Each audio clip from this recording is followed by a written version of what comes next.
हमारे साथ मंच पर समाजवादी पार्टी और इंडिया गठबंधन की प्रत्याशी श्रीमती कृष्णा देवी जी, साथ में हमारे मंच पर पार्टी के जिला अध्यक्ष मधुसूदन कुशवाहा जी, जौनपुर में समाजवादी पार्टी के प्रत्याशी और इसी जनपद के बहुत ही वरिष्ठ नेता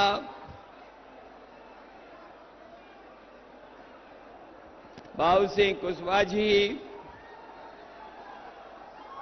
मंच पर उपस्थित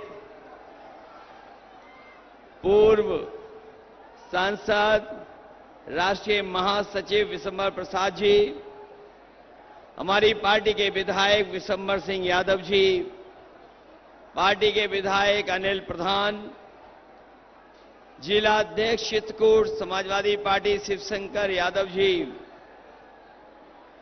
कांग्रेस पार्टी के जिला अध्यक्ष लालू दुबे जी, हनुमान दास राजपूत जी, पूर्व विधायक वीर सिंह पटेल जी, समाजवादी पार्टी से प्रत्याशी रहीं किरण वर्मा जी, कुशल पटेल जी, ईशान सिंह बांदा से समाजवादी पार्टी के प्रत्याशी रहे और मंच पर बहुत बड़ी संख्या में समाजवादी पार्टी के सभी हमारे नेता, संगठन के सभी पदाधिकारी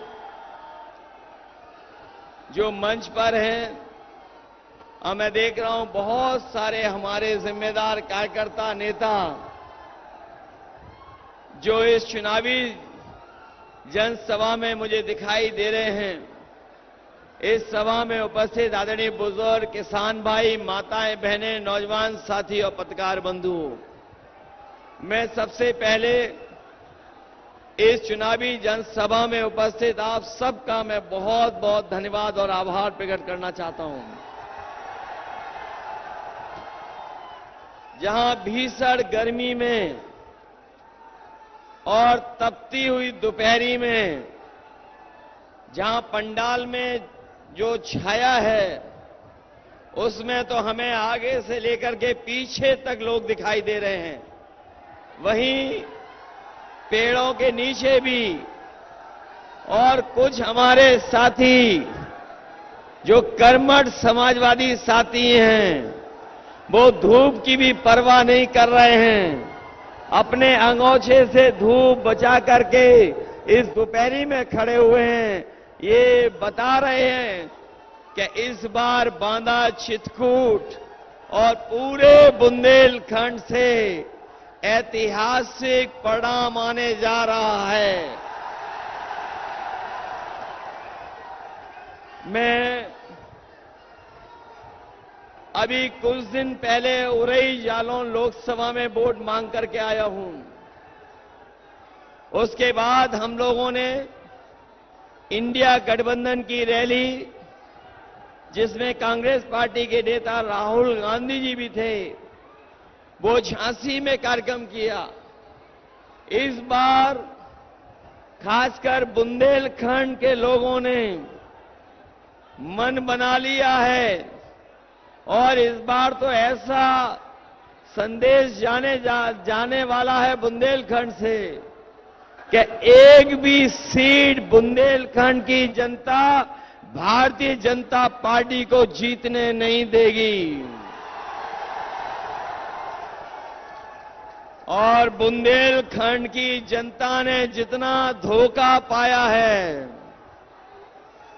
बुंदेलखंड की जनता के साथ जितना भारतीय जनता पार्टी के लोगों ने लूटने का काम किया है, इस बार बुंदेलखंड की जनता भारतीय जनता पार्टी के अहंकार को खंड खंड करने का काम करेंगे।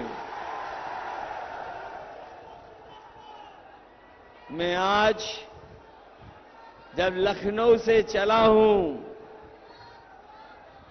तो आप पार्टी के नेता और दिल्ली के मुख्यमंत्री जी के साथ हम लोगों ने प्रेस कॉन्फ्रेंस की थी और प्रेस कॉन्फ्रेंस करके ये कहा कि इस बार ये देश का जो चुनाव होने जा रहा है, ये चुनाव न केवल हमारे आपके भविष्य का चुनाव है, बल्कि आने वाली पीढ़ी के भविष्य का भी चुनाव है। और जिस तरीके से कभी समुद्र मंथन हुआ था, उसी तरीके से इस बार संविधान मंथन होने जा रहा है। ये संविधान मंथन का भी चुनाव है। एक तरफ वो लोग हैं जो संविधान की रक्षा करना चाहते हैं, संविधान को बचाना चाहते हैं, दूसरी तरफ वो ताकतें हैं जो संविधान के भक्षक बनकर के आए हैं, संविधान को हटाना चाहते हैं। लेकिन हमें भरोसा है इस गरीब जनता पर, जो लोग संविधान बदलने निकले हैं, उन सबको बदलने का काम ये जनता करेगी, बुंदेलखंड के लोग करेंगे।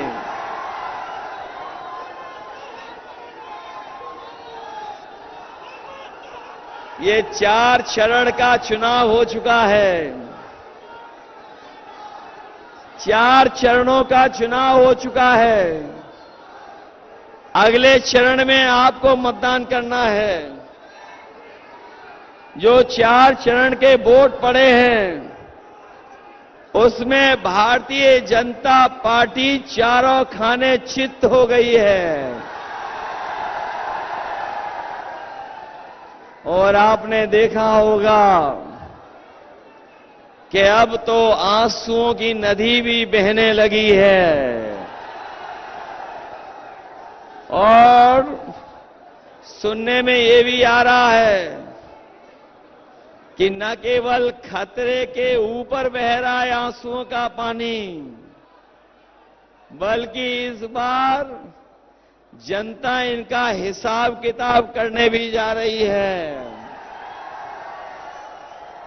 क्योंकि 10 साल दिल्ली के सरकार के और 7 साल उत्तर प्रदेश की सरकार का हिसाब किताब लेना है। ये केवल दिल्ली के 10 साल का हिसाब किताब नहीं लेना है, दिल्ली के 10 साल और उत्तर प्रदेश की सरकार के 7 साल का हिसाब किताब लेना है। बताओ हमारे बुंदेलखंड के किसान भाइयों, इन्होंने वादा किया था कि किसानों की आय 2 गुनी हो जाएगी। किसी भी किसान भाई के फसल की पैदावार की आय 2 गुनी हो गई हो तो बताएं हमें किसान भाई। और जिस तरीके से लागत बढ़ी है, महंगाई बढ़ी है, बताओ डीजल, खाद, कीटनाशक दवाइयां और जीएसटी लगा करके हमारे किसानों की हर जरूरत की चीज इन्होंने महंगी कर दी। न केवल महंगाई बढ़ाई इन्होंने, हमारे किसान भाई जानते होंगे, इन्होंने खाद की बोरी से भी चोरी कर ली। खाद की बोरी से चोरी, और केवल 5 किलो नहीं, अब तो 10 किलो की चोरी कर दी। बताओ 10 किलो की चोरी हो गई कि नहीं हो गई? ये वही भाजपाई हैं जिन्होंने हमारे किसानों को जबरदस्ती नैनो यूरिया भी खरीदवा दी, और नैनो यूरिया खरीदवा करके इन्होंने कहा था कि किसानों की पैदावार बढ़ जाएगी। डीएपी तभी मिलती थी जब आप नैनो यूरिया खरीदते थे, लेकिन आज न नैनो यूरिया ने फसल की पैदावार बढ़ाई, न किसानों की खेती में सुधार लाए, न उनकी पैदावार बढ़ी।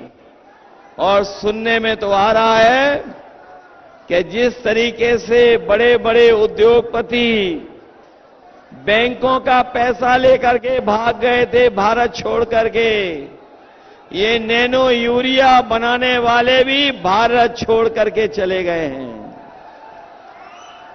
ये ऐसी सरकार है जिसने लूटने के लिए, भ्रष्टाचार कराने के लिए बाहर से, विदेश से अधिकारी बनाया था, और जब उन्होंने लूटने का रास्ता दिखा दिया भारतीय जनता पार्टी को, तो वो भारत छोड़ करके भी चले गए। लेटरल एंट्री वाले जो आईएएस बनाए थे, जहां इन्होंने किसानों के साथ धोखा किया, वहीं हमारे नौजवान जानते होंगे कि आज नौजवानों के सामने कोई नौकरी का रास्ता नहीं बचा,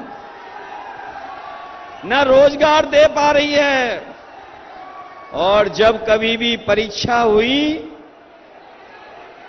जब कभी नौजवान अपनी तैयारी कर करके, कोचिंग कर करके, फॉर्म भर करके परीक्षा देने गया, तो उन नौजवानों की परीक्षा भी रद्द हो गई, पेपर लीक हो गए।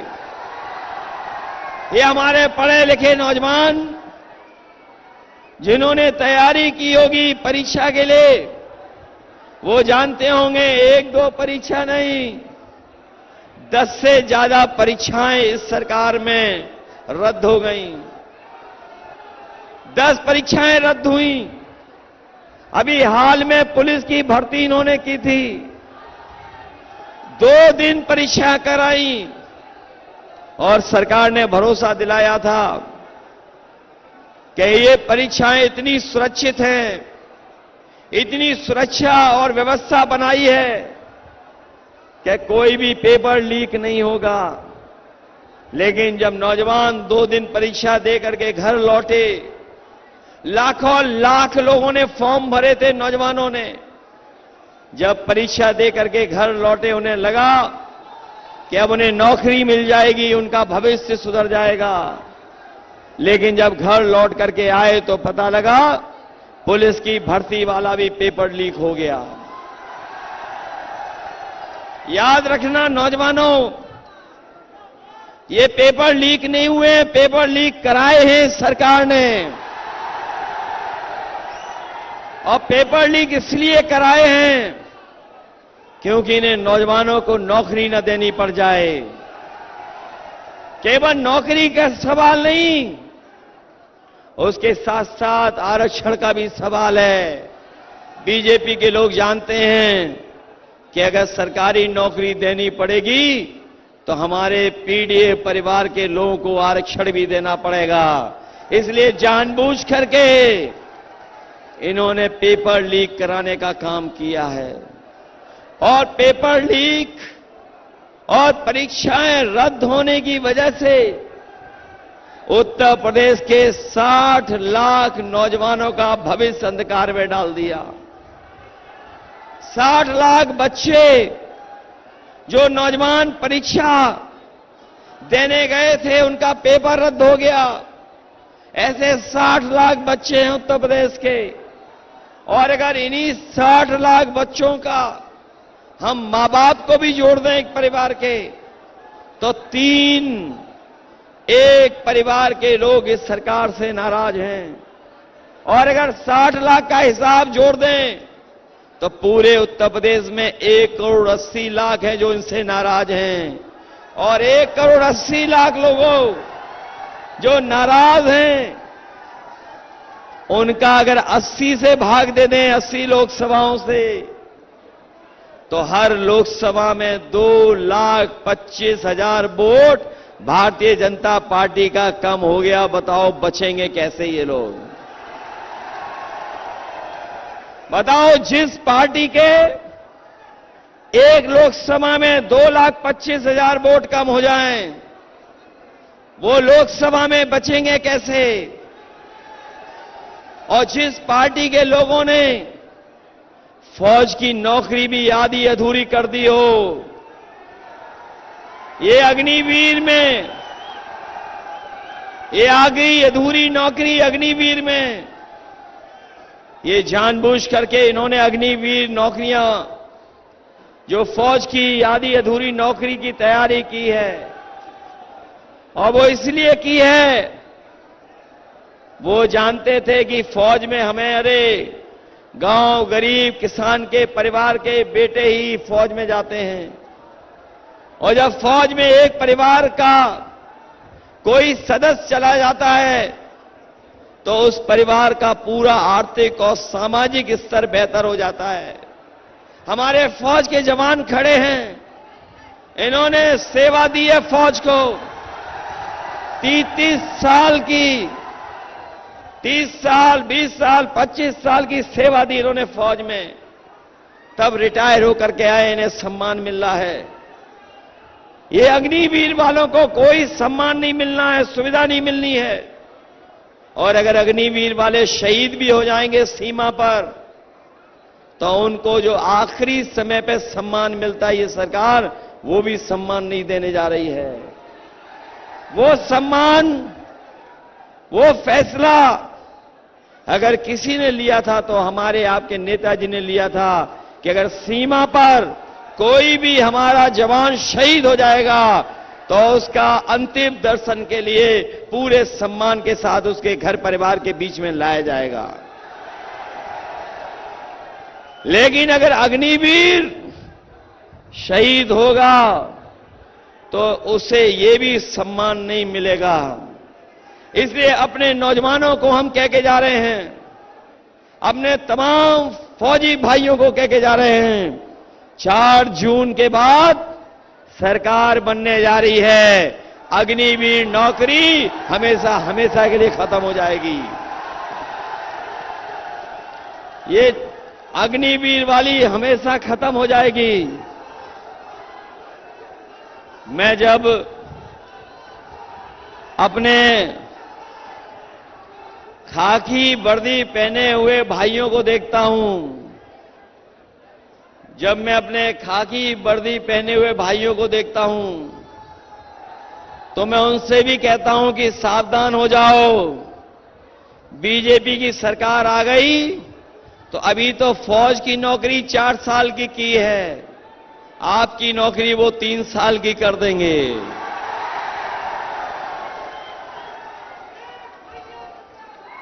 जब ये बात मैं कहता हूं तो हमारे प्रेस के साथी पूछते हैं ये कैसे संभव है, तो मैं उन्हीं से कहता हूं कि बताओ, किसी को पता था कि फौज की नौकरी आधी अधूरी हो जाएगी?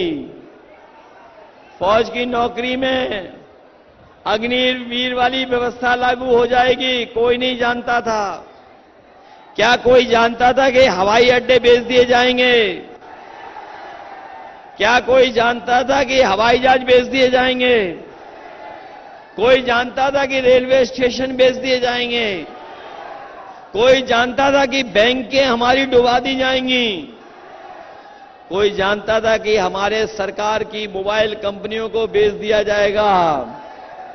कोई जानता था कि जो सरकारी नौकरी हैं क्लास 4, क्लास 3 सब आउटसोर्स हो जाएंगी? अगर कोई ये बात नहीं जानता था तो याद रखना, भारतीय जनता पार्टी के लोग अभी तो फौज की नौकरी 4 साल की है, हमारी खाकी वर्दी पहनने वाले जवानों की भी नौकरी ये 3 साल की कर देंगे। इसलिए सावधान रहिए। इधर महंगाई जाने कहां पहुंचा दी बीजेपी की सरकार ने। बताओ, डीजल महंगा हो गया कि नहीं हो गया? आपका हर जरूरत का सामान महंगा हो गया कि नहीं हो गया? और आपकी खाद की बोरी से चोरी हो गई कि नहीं हो गई? ये जो खाद की बोरी की चोरी है, ये बीजेपी के लोग ये जो पार्ले जी बिस्किट पैकेट है उससे सीख के आए हैं। ये जो बोरी की चोरी है ये पार्ले जी बिस्किट पैकेट से सीखे हैं। पुराने लोग जानते होंगे कि पहले जो पार्ले जी बिस्किट पैकेट मिलता था वो इतना बड़ा मिलता था, लेकिन जैसे जैसे महंगाई बढ़ी और उन्होंने मुनाफा अपना कम नहीं किया, मुनाफा कमाते रहे, तो बताओ पैकेट छोटा होता चला गया कि नहीं हो गया? आज बताओ कितने बिस्किट का पैकेट है? इसलिए हम आपको सावधान करने आए हैं। ये बीजेपी के लोग महंगाई बढ़ाएंगे और एक दिन ऐसा आएगा कि पार्ले जी बिस्किट का पैकेट भी हमारा एक बिस्किट वाला बन जाएगा। बताओ, मोटरसाइकिल से आए होंगे नौजवान दूर दूर से चल करके। 10 साल पहले मोटरसाइकिल की कीमत क्या थी? क्या कीमत थी मोटरसाइकिल की बताओ? और आज मोटरसाइकिल की कीमत क्या है? बताओ, महंगाई बढ़ा दी इन्होंने कि नहीं बना दी? पहले जो बुखार की गोली होती थी पैरासिटामोल, हमारे साथियों ने बाजार से ली होगी। पहले बुखार पैरासिटामोल के, कोई बात नहीं, कोई बात नहीं, कोई बात नहीं, कोई बात नहीं, कोई बात नहीं, कोई बात नहीं, कोई बात नहीं, कोई बात नहीं, कोई बात नहीं, कोई बात नहीं। वहीं रहिए, वहीं खड़े हो जाइए, वहीं खड़े हो जाओ, कोई बात नहीं, कोई बात नहीं, कोई बात नहीं। यहां मिला देना, यहां खड़ा कर लो, यहां खड़ा कर लो, यहां खड़ा कर लो।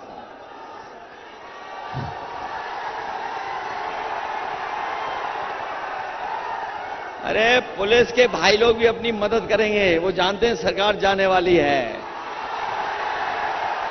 और याद रखना, एक वोट से 2 सरकारें जाएंगी, एक वोट से 2 सरकारें जाएंगी। बताओ, जहां मैं कह रहा था जब आप बाजार से, रोक लो उसको, रोको रोको रोको रोको, लेके आओ उसको, लेके आई उसको, लेके आओ, लेके आओ, लेके आओ, लेके आओ, लेके आओ, लेके आओ।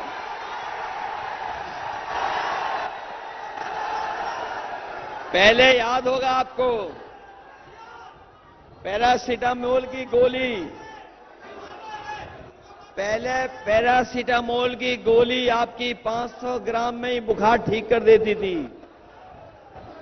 बताओ, आज आपको 650 mg की डोलो की लेनी पड़ रही कि कहीं लेनी पड़ रही है, और उससे भी बुखार नहीं ठीक हो रहा है। ये जो इन्होंने वैक्सीन में घोटाला किया, हमारे साथियों को याद होगा, बीजेपी वाले कह रहे थे वैक्सीन लगा लो, वैक्सीन लगाओ। बहुत सारे लोग नहीं लगाना चाहते थे, लेकिन इन्होंने अधिकारी कर्मचारी से लेकर के किसी को नहीं छोड़ा, सबके वैक्सीन लगवा दिया। और आज वैक्सीन वाली कंपनी कह रही है कि जो वैक्सीन लगी है हम इस वैक्सीन को वापस ले लेंगे। बताओ, हमें कोई बता दे, जो शरीर में वैक्सीन चली गई उसको वापस कैसे निकालेंगे? बताओ, निकाल सकते हैं क्या वापस? और सुनने में आया है कि जो वैक्सीन लगी है, बिना चेकिंग के जिन्होंने वैक्सीन लगवा दी, उससे कई लोगों को जान का खतरा पैदा हो गया है, जान का खतरा। एक तरफ तो ये जान का खतरा पैदा कर रहे हैं, दूसरे हमारे बाबा साहब भीमराव अंबेडकर जी का दिया हुआ संविधान, उसमें को भी खतरा पैदा कर दिया है। ये लोग संविधान बदलना चाहते हैं, इसलिए आप लोग सावधान होना इस चुनाव में। इन भाजपाइयों ने जो जो वादा किया था, मुझे याद है देश के प्रधानमंत्री जी ने कहा जब 2022 का चुनाव था कि हम जैसे ही सरकार बनेगी 15 दिन के अंदर अन्ना जानवरों की समस्या का समाधान कर देंगे। बताओ हमारे किसान भाइयों, गांव के रहने वाले नौजवान साथियों, 2022 से लेकर के 2024 हो गया है। करोड़ों रुपया इस योजना में खा गई भारतीय जनता पार्टी। जो पैसा किसानों के खेतों के लिए आया था, इस भारतीय जनता पार्टी के लोगों ने अपनी जेब में रख लिया। अन्ना पशुओं के अन्ना जानवरों की समस्या का समाधान नहीं किया इन्होंने। हमारे खेत भी सुरक्षित नहीं हैं और अक्सर हमें सुनने को मिलता है कि कोई सड़क से जा रहा था, एक्सीडेंट हो गया, जान चली गई। कोई खेत देखने गया था, वहां जानवर से उसने सींग मार मार करके उसको मार दिया। और उत्तर प्रदेश में लगभग कोई दिन नहीं जाता जिस दिन किसी एक की जान न चली जाती हो। हम अपने किसान भाइयों को कह के जा रहे हैं, ये अन्ना जानवरों की समस्या का समाधान हम लोग करने का काम करेंगे। न केवल अन्ना जानवरों की समस्या का समाधान होगा, वहीं ये पूरा बुंदेलखंड आजादी के इतने दिनों बाद भी प्यासा है। जो पानी का इंतजाम हो जाना चाहिए पीने का, वो भी ये सरकारें नहीं कर पाई हैं। घर घर नल योजना में जितना पैसा आया, अगर वो ईमानदारी से लग गया होता तो आज हमारे हर घर पानी पहुंच गया होता, खेत में भी पानी पहुंच जाता। लेकिन बीजेपी वालों ने ऐसा नल का पाइप बनाया है कि हर घर नल नहीं पहुंचा, ना पानी पहुंचा, उसका पैसा पूरा का पूरा अपनी जेब में पहुंचा दिया इन्होंने। ये लोग जो कहते थे दूसरे दल वाले खनन माफिया हैं, बताओ आज सबसे बड़ा खनन माफिया कौन है? बताओ बीजेपी के लोग हैं खनन माफिया से मिले हुए कि नहीं मिले हुए? जो लोग दूसरों को बदनाम करते थे, वही सबसे बड़े खनन माफिया निकले।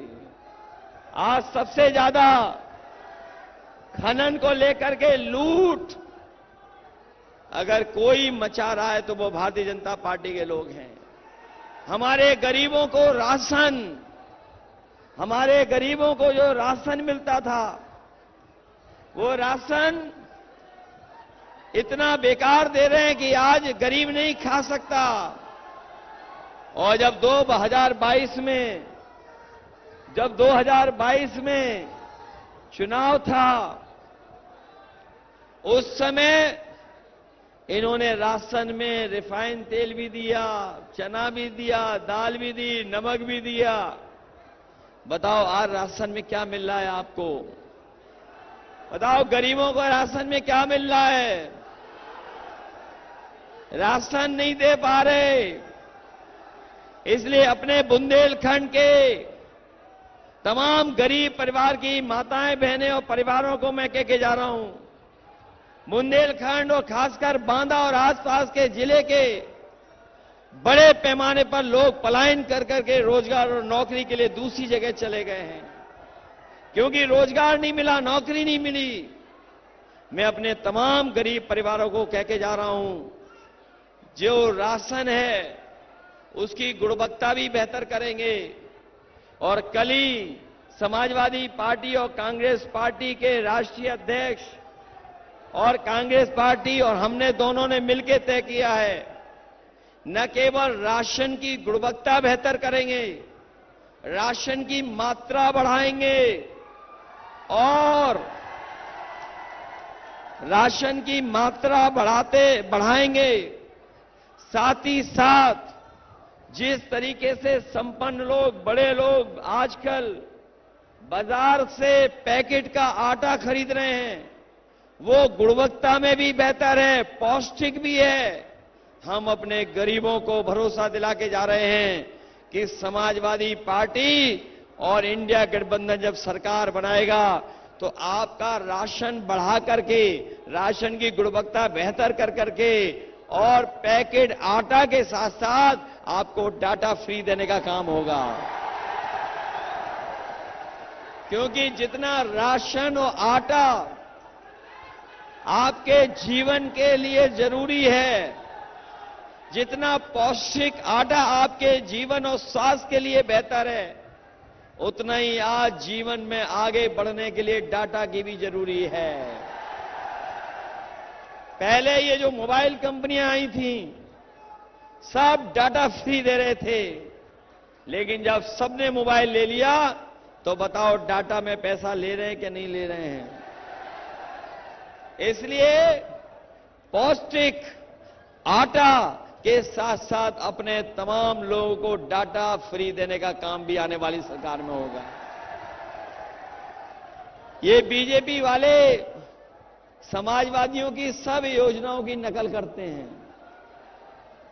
हम समाजवादियों ने, याद होगा आपको, इतना बड़ा लैपटॉप दिया था,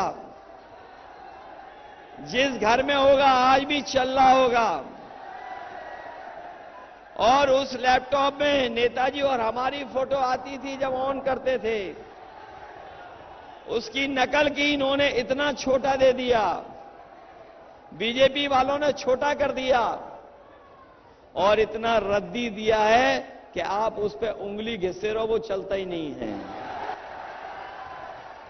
बताओ रद्दी दिया कि नहीं दिया? यही बुंदेलखंड में ये लोग कह रहे थे डिफेंस का एक्सपो बना करके कुछ डिफेंस का काम होगा। ये बीजेपी वाले कह रहे थे डिफेंस कॉरिडोर बनेगा बुंदेलखंड में।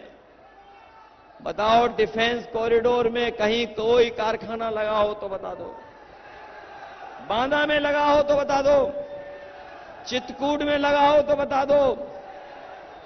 जो लोग कह रहे थे कि हम बड़ी बड़ी मिसाइल बनाएंगे, बम बनाएंगे, रॉकेट बनाएंगे, उन्होंने हमारे और आपके लिए दिवाली का सुतली बम भी नहीं बनाया। और इसलिए कारखाना नहीं लगा रहे हैं क्योंकि वो जानते हैं कारखाना लगा देंगे तो दूसरे प्रदेशों में हमारे यहां के मजदूर कैसे जाएंगे, मजदूर जो काम करने जाते हैं वो कैसे जाएंगे। ये अपने दूसरे प्रदेशों के कारखाने चलवाने के लिए और हमारे बुंदेलखंड से पलायन कराने के लिए यहां पर कारखाना नहीं लगा रहे हैं। ये धोखा दे रहे हैं हमें और आपको, ये हमें और आपको धोखा दे रहे हैं। यहां बांदा को बहुत बदनाम किया इन्होंने। शायद इतिहास के पन्ने उठा करके देख लेना,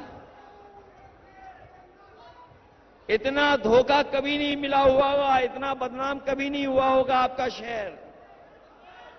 और खासकर बुंदेलखंड के लोग अपने दुश्मनों को भी जानते हैं और उन दुश्मनों को पराजित करना भी जानते हैं बुंदेलखंड के हमारे लोग। ये जो मेडिकल कॉलेज बना खड़ा है, ये थोड़ा बहुत पुरानी सरकार में हुआ था, लेकिन सही मायने में पूरा मेडिकल कॉलेज बना करके अगर किसी ने गरीबों के इलाज के लिए तैयार किया था तो समाजवादी पार्टी थी। आज गरीब का इलाज नहीं हो पा रहा है। ना इलाज के लिए जो एम्बुलेंस चलाई थी वो भी खराब कर दी इन्होंने। अब एम्बुलेंस भी नहीं चल पा रही है। अगर गरीब अपने गांव में एम्बुलेंस मंगाता है तो ये एम्बुलेंस नहीं पहुंच पा रही है। ये 100 नंबर वाली व्यवस्था हम लोगों ने लागू की थी जो मदद करे हमारे गरीबों की, उस 100 नंबर का भी 112 नंबर कर दिया। और जब से 112 हुआ है, पुलिस के लोग सोचते हैं कि उनको भी अपना रेट बढ़ा लेना चाहिए। जब फोन करके पुलिस पहुंचती है तो दोनों पक्षों से पैसा वसूल लेती है। ये हालत पैदा हो गई है। इसलिए हम आपसे निवेदन और अपील करने आए हैं ये जो डबल इंजन की सरकार अपने आप को कहते हैं, होर्डिंग भी लगा दिए कई जगह डबल इंजन की सरकार के, बड़े बड़े होर्डिंग लगाए हैं डबल इंजन सरकार ने। उसमें जिसके लिए वोट मांग रहे हैं वो इंजन गायब है पहले से ही उसमें। बताओ, दिल्ली से जो होर्डिंग बन के आया है उसमें जो डबल इंजन है वो गायब है, एक इंजन। और जिस इंजन के लिए वोट मांगना है वो इंजन गायब है ही नहीं होर्डिंग में। बताओ, यहां के इंजन ने क्या दिया है बुंदेलखंड को, बता दो, और बांदा चित्रकूट के लोगों को बताओ। ये जो आपकी बांदा यूनिवर्सिटी बनी, बताओ उसमें कोई पिछड़ा, दलित, आदिवासी नौकरी पाया है? कोई उसमें पिछड़ा, दलित, अल्पसंख्यक नौकरी पाया है क्या? बताओ, आपके हमारे अधिकारों को ये छीन रहे हैं कि नहीं छीन रहे हैं? हमारे आपके अधिकारों को ये कम कर रहे हैं कि नहीं कर रहे हैं? इसीलिए मैंने कहा कि ये चुनाव केवल हमारे आपके भविष्य का नहीं है, बल्कि आने वाली पीढ़ी के भविष्य का भी चुनाव है। ये लोग संविधान को खत्म करना चाहते हैं, संविधान बदलना चाहते हैं। और संविधान इसलिए बदलना चाहते हैं क्योंकि आबादी में जो ज्यादा लोग हैं उनको अधिकार और सम्मान नहीं दिलाना चाहते हैं। इसलिए हम आपसे कह करके जा रहे हैं, इंडिया गठबंधन की सरकार बनेगी तो जाति जनगणना करा करके आबादी के हिसाब से हक और सम्मान दिलाने का काम होगा। न केवल आबादी के हिसाब से हक और सम्मान देंगे, बल्कि जो नौकरियों में संविदा और आउटसोर्स से नौकरी रखी जाती है, सरकार में 30 लाख नौकरियां खाली हैं, उन नौकरियों को भरा जाएगा और आरक्षण देकर के अपने पिछड़े, दलित और आदिवासी भाई बहनों को नौकरी मिलेगी। हमारे किसान भाइयों पे कर्ज बढ़ता चला जा रहा है। इन्होंने बड़े बड़े उद्योगपतियों का तो कर्ज माफ कर दिया, लेकिन हमारे किसानों का कर्ज माफ नहीं किया। जिस समय इन्होंने उद्योगपतियों के कर्ज माफ करने का फैसला लिया, उस समय इन्होंने कहा कि जिनका 5 करोड़ से ज्यादा बैंकों का जिन पर कर्ज है उनका कर्ज माफ होगा, लेकिन हमारे गरीब किसान का तो कर्ज लाखों में है। इन्होंने करोड़ों करोड़ों रुपए वालों का तो कर्ज माफ कर दिया, लेकिन गरीब किसानों का कर्ज माफ नहीं किया। हम अपने गरीब किसान भाइयों कह के जा रहे हैं, इंडिया गठबंधन की सरकार 4 जून के बाद बनने जा रही है, अपने किसानों का कर्ज माफ करने का काम होगा। जहां कर्ज माफ होगा वहीं हमारे किसान अपने एमएसपी के कानूनी अधिकार के लिए लड़ाई लड़ रहे हैं। कानूनी अधिकार मिल जाए, उनकी फसल और पैदावार की कीमत मिल जाए, ये सरकारों ने नहीं दिया। लाखों लाख किसान आत्महत्या कर लिया। यूपी में सबसे ज्यादा आत्महत्या अगर कहीं करता है किसान तो हमारा बुंदेलखंड का किसान करता है। हम अपने किसानों की मदद करेंगे और उनकी पैदावार को कानूनी अधिकार दिला करके एमएसपी देने का काम होगा, जिससे हमारा किसान और गरीब खुशहाल हो जाए। याद होगा, समाजवादी सरकार में हम लोग गरीबों को समाजवादी पैकेट से घी और दूध का पाउडर दे रहे थे, तालाब भी खुदवा दिए थे, नदियों में पानी का भी इंतजाम कर रहे थे, नहरों से लेकर के सिंचाई का इंतजाम किया था, सिंचाई मुफ्त कर दी थी। आज हमारे बुंदेलखंड में बिजली आना तो दूर, लेकिन हर जगह मीटर लगा करके ये बिजली का बिल वसूल कर रहे हैं। और ये हमारे मुख्यमंत्री जी जो हैं लखनऊ वाले, तमंचाओं न जाने कौन कौन सी बातें करते हैं, लेकिन आज भी एक भी बिजली का कारखाना नहीं लगाया। इन्होंने बिजली का मीटर लगवा दिया, बिजली महंगी कर दी और इतनी बिजली महंगी कर दी कि जब बिल आता है तो हमारा गरीब और किसान को करंट लग जाता है और वसूली के लिए ये लोग पुलिस से एफआईआर करा करके हमारे गरीबों को परेशान करवा रहे हैं। सिंचाई मुफ्त होगी, सिंचाई के लिए पैसा नहीं देना पड़ेगा और इसके साथ साथ कभी समाजवादियों ने अपनी माताएं बहनें जो गरीब थी उनको समाजवादी पेंशन दिया था। इस बार यह तय किया गया है कि गरीब माताएं बहनों को लखपति बनाने का काम आने वाली सरकार में होगा। इसलिए मदद करिए, सहयोग करिए और एक एक वोट समाजवादी पार्टी को दिलवाने का काम करना। बताओ हमारी प्रत्याशी जीतेंगी कि नहीं जीतेंगी? अपने बूथ की रक्षा करोगे? ये तो बहादुर लोग हैं, ये बुंदेलखंड के बहादुर लोग हैं। अगर ये बीजेपी और पुलिस के लोग आपको रोकें तो वोट डालोगे कि नहीं डालोगे? हम जानते हैं कितना भी ये रास्ता रोकेंगे, हमारा वोट डालने वाला कार्यकर्ता अपने आप रास्ता ढूंढ करके वोट डाल आएगा। संविधान बचाओगे? और हमने तो देखा है कि इधर बीजेपी और बीएसपी ने अंदर ही अंदर हाथ मिला लिया है। बताओ अंदर ही अंदर हाथ मिला लिया कि नहीं मिला लिया? हम अपने बहुजन समाज के लोगों से कहेंगे और प्रार्थना करेंगे कि ये लड़ाई है बाबा साहब भीमराव अम्बेडकर जी के संविधान बचाने की। आप अपना वोट खराब मत होने देना। एक एक वोट संविधान बचाने के लिए इंडिया गठबंधन की मदद करने का काम करना। बताओ मदद करोगे आप लोग? जब इतनी तपती हुई गर्मी में आए हो आप लोग, हमें पूरा भरोसा है कि ना केवल आपकी बांदा चित्रकूट लोकसभा बल्कि हमीरपुर महोबा में अजेंद्र राजपूत जी भी लड़ रहे हैं, उनकी भी मदद करना। मदद करोगे? और फिर जब खाली हो जाओ थोड़े बहुत तो जौनपुर में भी समाजवादी पार्टी के प्रत्याशी बाबू सिंह कुशवाहा जी लड़ रहे हैं। बताओ पार्टी ने इस बार अपने पीडीए परिवार के सबको जोड़ने का काम किया है कि नहीं किया है?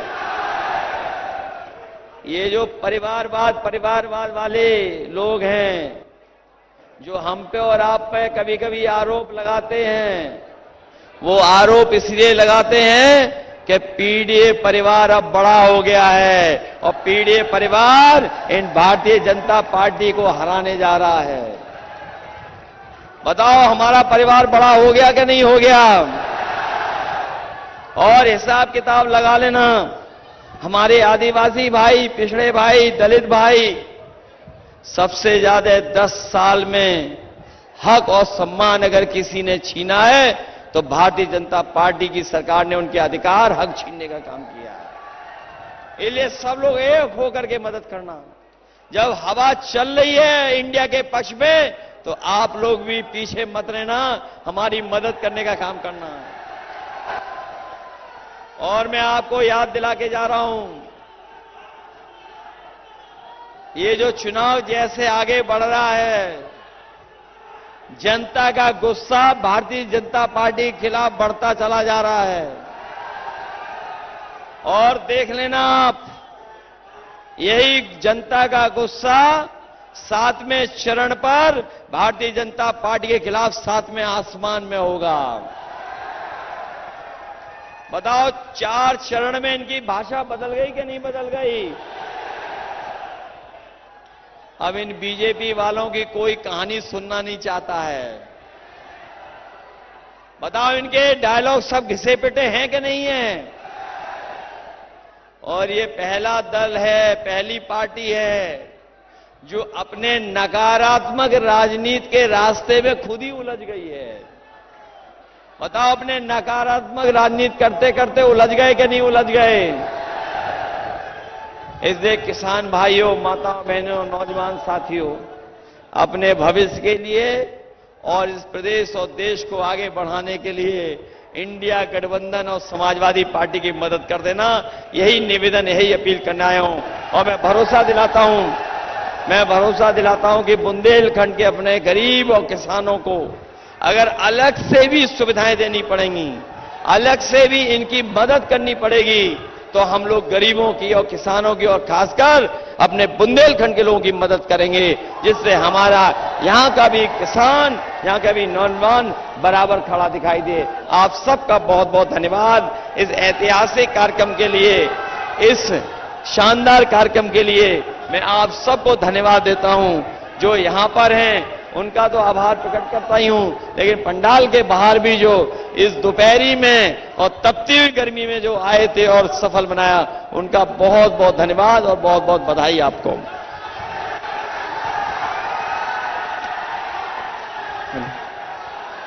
समाजवादी पार्टी जिंदाबाद, अखिलेश यादव जिंदाबाद, राहुल गांधी जिंदाबाद, बाबू सिंह कुशवाहा जिंदाबाद, जय अखिलेश, समाजवादी पार्टी अखिलेश यादव जिंदाबाद, जिंदाबाद, समाजवादी पार्टी अखिलेश यादव जिंदाबाद, जिंदाबाद, क्या दिया क्षेत्र को दे जवाब, बहुत हुए प्रचार के किस्से, क्या सच में आया जनता के हिस्से, सांसद जी आकर बतलाओ, नहीं तो वापस फिर ना आओ, नहीं तो वापस फिर ना आओ।